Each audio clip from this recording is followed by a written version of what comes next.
CM Yogi Adityanath का दौरा, जनता दर्शन कर गोरखनाथ मंदिर का किया भ्रमण, गौशाला में गायों को गुड़ खिलाकर की गौ सेवा।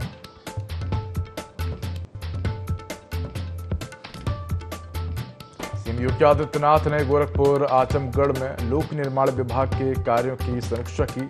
समीक्षा में सीएम ने अधिकारियों को दिए निर्देश, सड़कों के निर्माण कार्य में नहीं की जाएगी लेट लतीफी बर्दाश्त।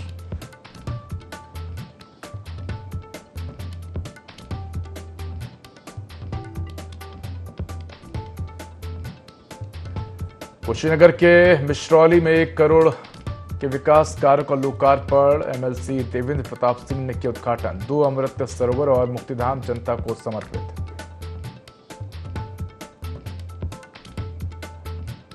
गाजियाबाद की अंसल कॉलोनी में अवैध मजार पर चला बुलडोजर, सरकारी जमीन से हटाया गया अवैध निर्माण, भारी सुरक्षा के बीच प्रशासन की बड़ी कार्रवाई।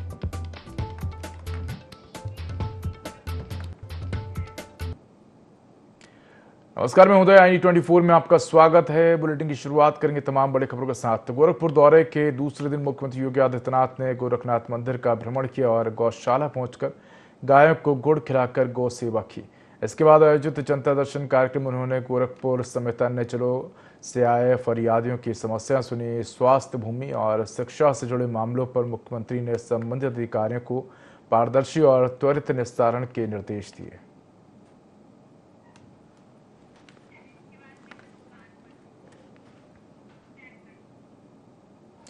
कुशीनगर के मिश्रौली में करीब 1 करोड़ रुपए की लागत से बने विभिन्न विकास कार्यों का एमएलसी देवेंद्र प्रताप सिंह ने लोकार्पण किया। 2 अमृत सरोवर, मुक्तिधाम समेत कई परियोजनाओं को जनता को समर्पित करते हुए उन्होंने कहा कि डबल इंजन सरकार ग्रामीण विकास के लिए प्रतिबद्ध है। कार्यक्रम में ग्राम प्रधान पति संजय सिंह ने इसे सामूहिक प्रयास का परिणाम बताते हुए ग्रामीणों का आभार जताया।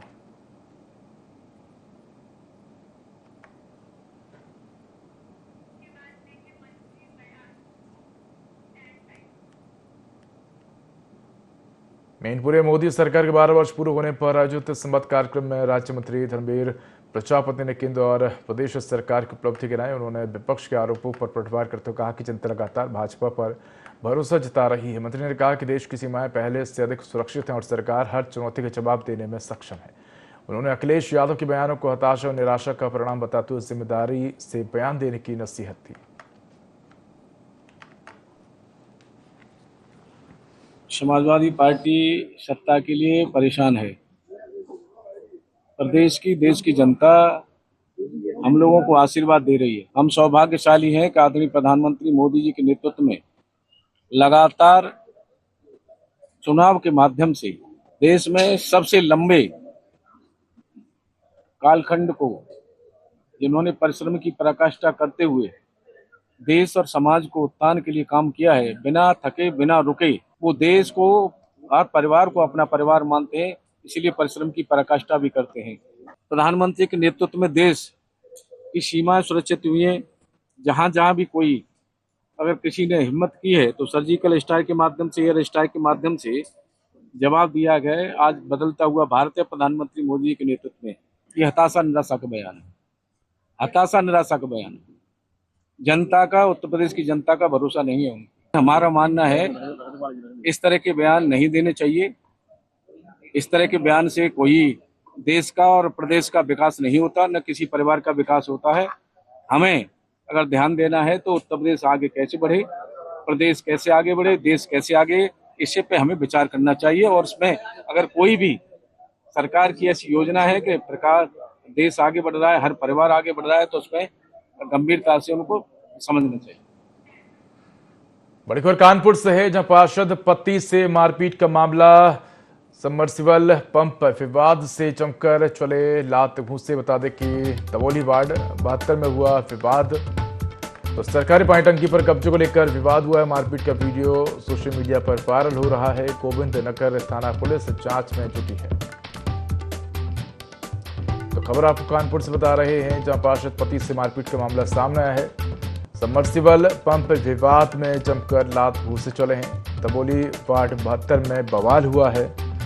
सरकारी पानी टंकी पर कब्जे को लेकर विवाद हुआ है। मारपीट का वीडियो सोशल मीडिया पर जमकर वायरल हो रहा है।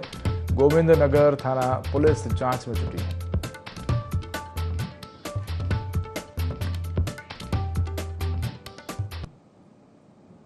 गाजियाबाद की ट्रोनिका सिटी स्थित अंसल कॉलोनी में सरकारी भूमि पर बने एक अवैध मजार को प्रशासन ने ध्वस्त कर दिया। शासन के निर्देश पर हुई इस कार्रवाई के दौरान भारी पुलिस बल और प्रशासनिक अधिकारी मौके पर मौजूद रहे। यूपी सीडा क्षेत्र में अवैध निर्माण को चिन्हित करने के बाद जेसीबी से उससे हटाया गया। प्रशासन ने स्पष्ट किया कि सरकारी भूमि पर किसी भी तरह का अवैध कब्जा बर्दाश्त नहीं किया जाएगा और अतिक्रमण हटाने का अभियान आगे भी जारी रहेगा।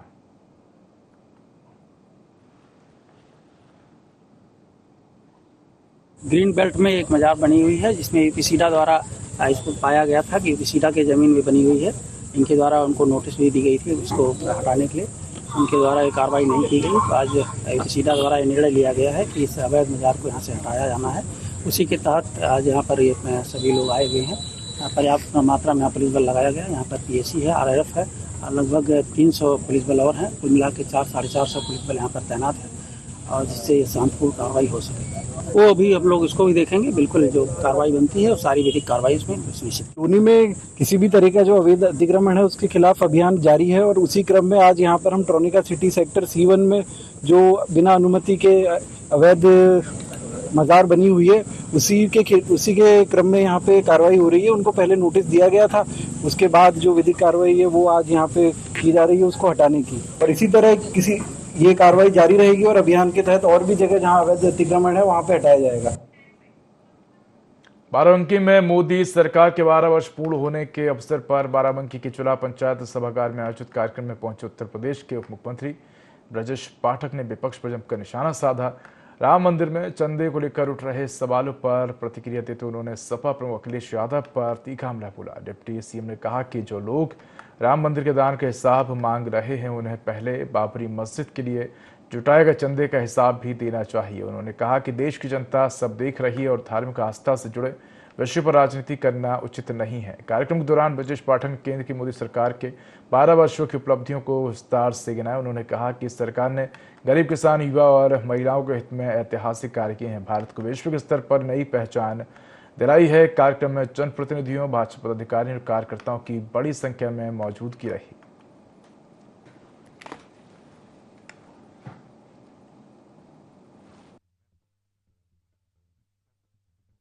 आप उनसे पूछो बाबरी मस्जिद जो चंदा इकट्ठा तो उसके बारे में एक बार बात करके दें। हमारी सरकार प्रतिबद्ध है युवाओं के साथ खड़े, छात्रों के साथ खड़े, अन्याय नहीं होने देंगे। आप उनसे पूछो बाबरी मस्जिद जो चंदा इकट्ठा तो उसके बारे में एक बार बात करके दें। हमारी सरकार प्रतिबद्ध है युवाओं के साथ खड़े, छात्रों के साथ खड़े, अन्याय नहीं होने।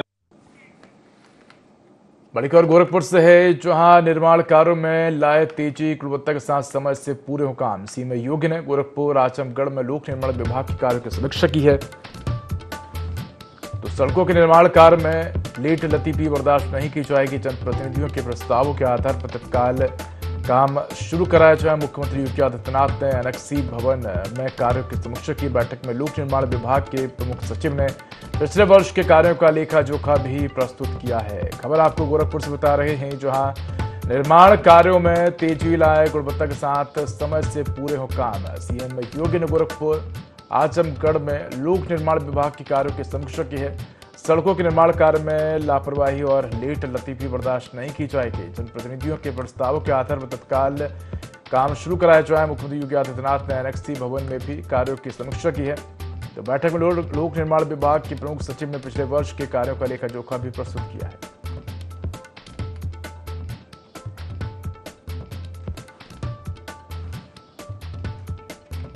खबर आपको बता रहे हैं गोरखपुर से, जहां मुख्यमंत्री योगी आदित्यनाथ ने गोरखपुर आजमगढ़ में लोक निर्माण विभाग के कार्यों की समीक्षा की है। सड़कों के निर्माण कार्य में कहा कि लेट लतीफी बर्दाश्त नहीं की जाएगी। जन प्रतिनिधियों के प्रस्तावों के आधार पर तत्काल काम शुरू कराया जाए। मुख्यमंत्री योगी आदित्यनाथ ने एनेक्सी भवन में कार्यों की समीक्षा की है। बैठक में लोक निर्माण विभाग के प्रमुख सचिव ने पिछले वर्ष के कार्यों का लेखा जोखा भी प्रस्तुत किया है।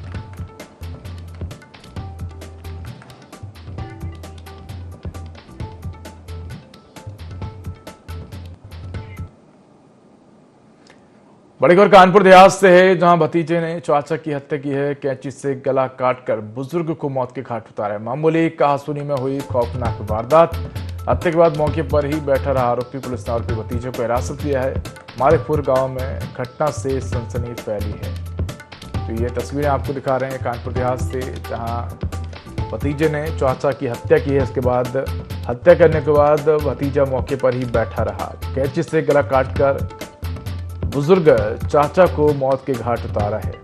तो मामूली कहासुनी में भतीजे ने गुस्से में आकर कैंची से चाचा का गला काट दिया और चाचा को मौत के घाट उतार दिया।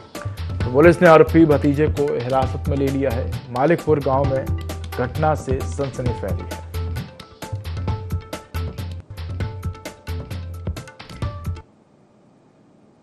बड़ी खबर सोनभद्र से है, जहां अगोरी खास के पास अनियंत्रित होकर पलटा ऑटो। हादसे में एक महिला समेत 5 लोग घायल हुए हैं। तेज रफ्तार ट्रक से भरी सवारियों को बचाने में हादसा हुआ है। तो रागिनो डायल 108 को सूचना दी। स्थानीय लोगों की मदद से सभी घायलों को अस्पताल भेजा गया है। 3 घायलों की हालत गंभीर है, जो अस्पताल रेफर किया। हादसे के बाद ट्रक चालक मौके से फरार हुआ है।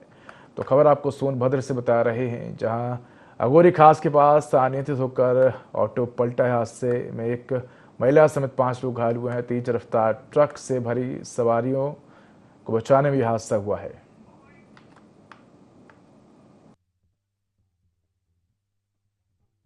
1:05 में 108 एम्बुलेंस द्वारा 5 मरीजों को लाया गया एक्सीडेंटल केस में, जिसमें नाजुक स्थिति किसी की नहीं है। बाकी प्राथमिक उपचार के बाद 3 लोगों को ऑब्जर्वेशन के लिए और क्रॉस चेक करने के लिए जिला अस्पताल रेफर किया गया है। खबर रायबरेली से है, जहां प्रसिद्ध युवा गैस्ट्रो सर्जन डॉक्टर रजत पांडे सड़क हादसे में गंभीर रूप से घायल हो गए। हादसा भदोखर थाना क्षेत्र के कुचरिया गांव के पास उस समय हुआ जब वे प्रयागराज जा रहे थे। बारिश और सड़क पर भरे पानी के कारण उनकी कार अनियंत्रित होकर दुर्घटनाग्रस्त हो गई। बता दें कि गंभीर हालत में उन्हें अस्पताल के लिए एम्स रायबरेली में भर्ती कराया गया, जहां घटना का लाइव वीडियो भी सामने आया है, जिसके आधार पर पुलिस मामले की जांच कर रही है।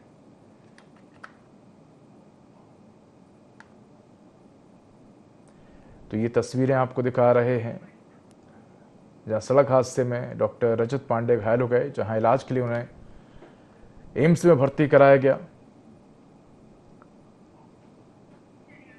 तो वीडियो के आधार पर पुलिस जांच में जुटी। बता दें कि सड़क पर पानी भरा होने के चलते कार अनियंत्रित हो गई और इस पूरे ही हादसे में डॉक्टर रजत पांडे घायल हो गए।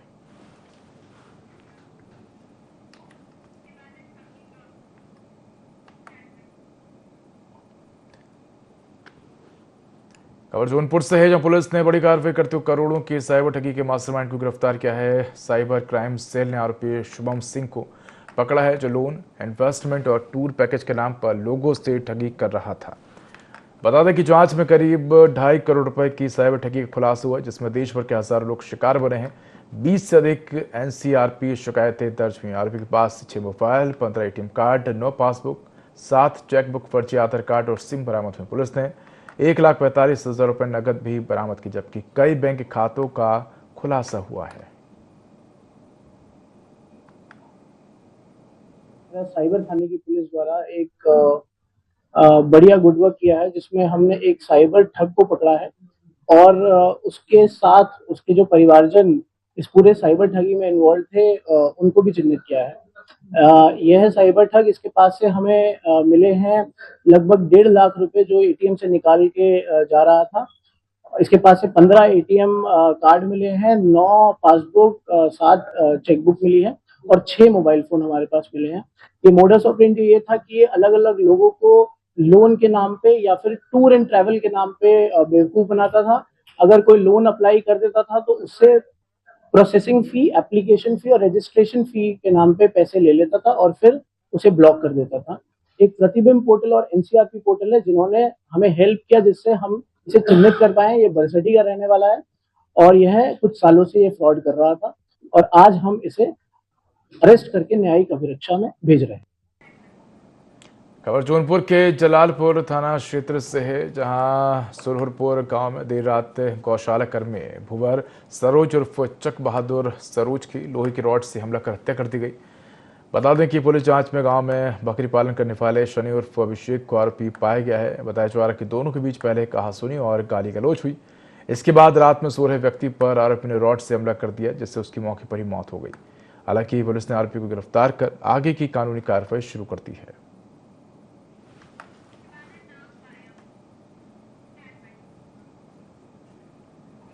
खबर मैनपुरी से, जब पंचायत चुनाव के अंतिम मतदाता सूची में बड़ी संख्या में पात्र मतदाताओं के नाम शामिल होने पर ग्रामीणों में आक्रोश फैल गया है। वहीं शनिवार को दर्जनों ग्रामीणों ने प्रदर्शन करते हुए बीएलओ के खिलाफ नारेबाजी की और मामले की निष्पक्ष जांच की मांग की, जिसमें महिला और युवा भी शामिल रहे। बता दें कि ग्रामीणों का आरोप है कि कई पात्र मतदाताओं के नाम सूची से गायब हैं, जबकि उनके पास वैध वोटर आईडी कार्ड और विधानसभा सूची में नाम दर्ज है। वही गांव निवासी हरिओम चौहान ने बताया कि उनके परिवार से लगभग आधा सैकड़ा युवाओं के नाम भी मतदाता सूची में शामिल नहीं किए गए हैं। उन्होंने कहा कि मामले की शिकायत मुख्यमंत्री जन सुनवाई पोर्टल पर दर्ज कराई जा चुकी है। इसके अलावा थाना दिवस में एसडीएम भोगांव नीरज द्विवेदी को भी शिकायती पत्र सौंपा गया है। उन्होंने चेतावनी दी है कि यदि मामले में उचित कार्रवाई नहीं हुई तो ग्रामीण न्यायालय की शरण लेने को बाध्य होंगे। जिसके बाद एसडीएम भोगांव नीरज द्विवेदी ने आश्वासन दिया है कि मामले की जांच कराकर पात्र मतदाताओं के नाम शीघ्र ही पंचायत मतदाता सूची में शामिल कराने की कार्रवाई की जाएगी। मामला ये है, मेरा विधानसभा सूची में नाम दर्ज था, मतदाता सूची में मेरे पास वोटर आईडी भी है, मेरी पत्नी का भी नाम विधानसभा में नाम दर्ज था।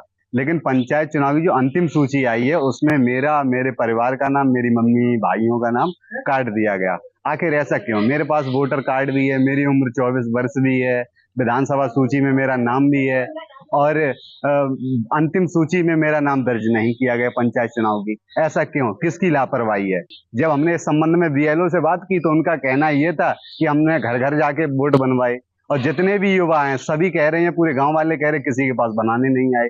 तो आखिर ये किसके कहने पे हुआ, क्यों हुआ? या पैसों के लेन देन को लेके मेरा नाम काटा गया और लड़कों के नाम क्यों नहीं जोड़े गए? संविधान के किस कानून के तहत आपने ऐसा किया है? मामला जो वोट सब काट दिए जे हमारे घर के क्या और भी गांव में काटे 50-60 वोट लोग काटे हैं। पता कुछ नहीं चला इसमें कि किसी लोगों अधिकारी लोगों ने काटे और क्या। हम चाहते वोट बनना चाहिए और क्या। बड़ी खबर बांदा से है, जहां जुआ खेलते 3 आरोपी गिरफ्तार हुए हैं। हार जीत की बाजी लगाकर चल रहा था जुआ। पुलिस ने मौके से नकदी और ताश के पत्ते बरामद किए। 68,000 से ज्यादा नकद जब्त हुए हैं। कोतवाली नगर पुलिस ने कार्रवाई की है। जुआरियों के खिलाफ मामला दर्ज हुआ है। तो ये खबर आपको बता रहे बांदा से, जहां जुआ खेलते 3 आरोपी गिरफ्तार हुए हैं। हार जीत की बाजी लगाकर जुआ चल रहा था। पुलिस ने मौके से नकदी और ताश के पत्ते बरामद किए। 68,000 से ज्यादा नकद जब्त किए हैं। कोतवाली नगर पुलिस ने कार्रवाई की है।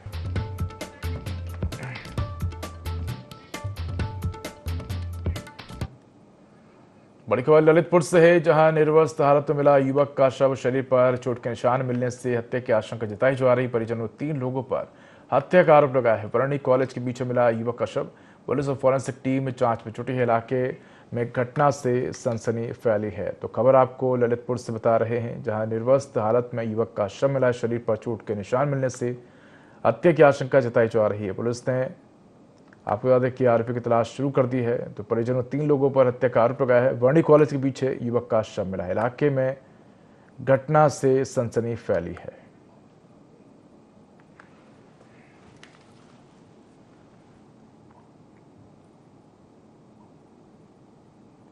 दिनांक 13/6/2026 को थाना कोतवाली पुलिस को सूचना प्राप्त हुई कि वर्णी जैन कॉलेज के पीछे गुरु नानक धर्मशाला के पास एक व्यक्ति पड़ा हुआ है। इस सूचना पर तत्काल कोतवाली पुलिस मौके पर पहुंची। व्यक्ति की पहचान राजकुमार छन्नू निवासी गजरा पैलेस सिविल लाइन के रूप में हुई। परिवारजनों की उपस्थिति में व्यक्ति को जिला अस्पताल ले जाया गया, जहां डॉक्टर द्वारा उसे मृत घोषित कर दिया गया। घटना स्थल का निरीक्षण फील्ड यूनिट के साथ साथ उच्च अधिकारी गण द्वारा भी कर लिया गया है। मृतक की मां की तहरीर के आधार पर संगत धाराओं में मुकदमा पंजीकृत कर आवश्यक विधिक कार्रवाई की। घटना में संलिप्त 3 अभियुक्त सम्यक और राही जैन, गजेंद्र लोधी व गौरव रैकवार को गिरफ्तार कर लिया गया है। महोबा दौरे के दौरान श्रम एवं सेवा योजना मंत्री मनोहर लाल पंत उर्फ मन्नू कोरी ने मोदी सरकार के 12 वर्षों को स्वर्णिम काल बताते हुए केंद्र और प्रदेश सरकार की योजनाओं का बखान किया। उन्होंने विपक्ष पर निशाना साधते हुए संजय राउत के बयान पर पलटवार किया और महिलाओं के सम्मान के खिलाफ सोशल मीडिया पर आपत्तिजनक टिप्पणी करने वालों के खिलाफ सख्त कार्रवाई की बात कही। उन्होंने निर्माणाधीन चला न्यायालय भवन का निरीक्षण कर निर्माण गुणवत्ता पर नाराजगी भी जताई।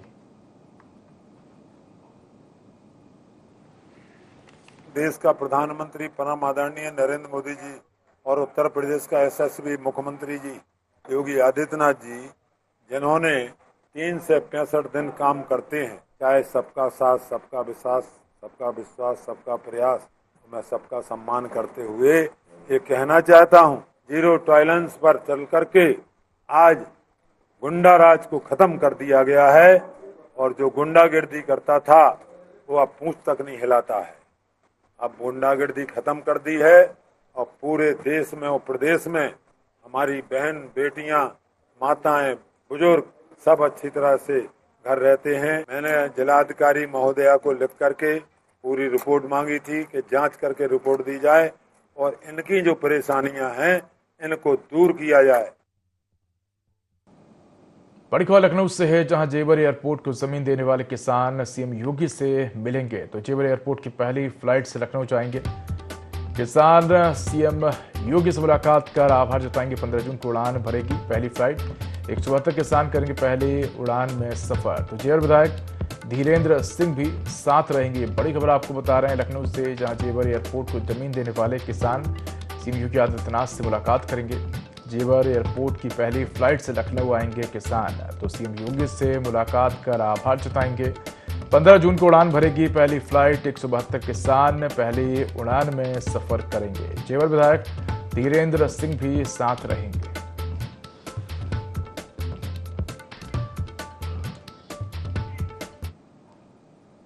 खबर सोनभद्र से है, जहां पुलिस ने वाहन चोरी के मामले में बड़ी सफलता हासिल की है। पुलिस ने 2 शातिर चोरों को गिरफ्तार किया है। चौपन और बीजपुर पुलिस ने संयुक्त कार्रवाई में आरोपी कब्जे से 8 चोर की बाइक बरामद की। गिरफ्तार आरोपियों ने कई वाहन चोरी की घटना में शामिल होने की बात स्वीकार की। पुलिस फरार साथियों की तलाश में जुटी है।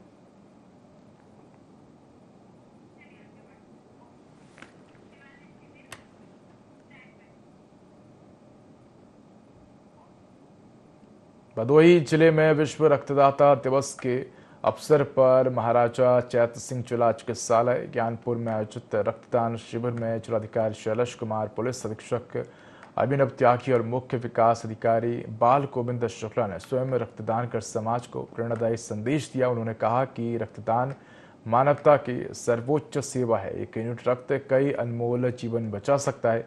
इस शिविर में कुल 25 रक्तदाताओं ने पंजीकरण कराया, जिसमें 21 यूनिट रक्त एकत्रित किया गया। यह शिविर Indian red cross society Bhadohi शाखा और लॉयंस क्लब ज्ञानपुर द्वारा संयुक्त रूप से आयोजित किया गया।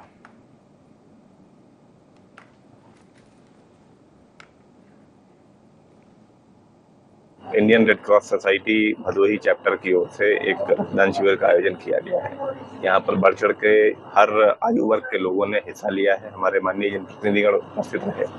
उनकी उपस्थिति में कई सारे लोगों ने यहाँ पर रक्तदान किया है और उनको सर्टिफिकेट्स भी दिए गए हैं और उनको प्रतीक चिन्ह दिए गए हैं। उनके इस योगदान से न केवल जो है युवाओं को प्रेरणा मिलती है, बल्कि इन जनरल पूरे समाज को प्रेरणा मिलती है कि रक्तदान महादान का जो महायज्ञ है, इसमें प्रतिभाग करके वो दूसरे लोगों को प्रेरणा दे रहे हैं। और एक बार रक्तदान करने से किसी व्यक्ति की बहुमूल्य जिंदगी बचाई जा सकती है। तो मैं सभी से आह्वान करूंगा, हमारे सभी जनपद वासियों से, कि जब भी आपको अवसर मिलता है तो रक्तदान अवश्य करें। तो फिलहाल इस बुलेटिन में इतना ही। खबरों का अधिक अपडेट के लिए देखते रहिए i24। नमस्कार।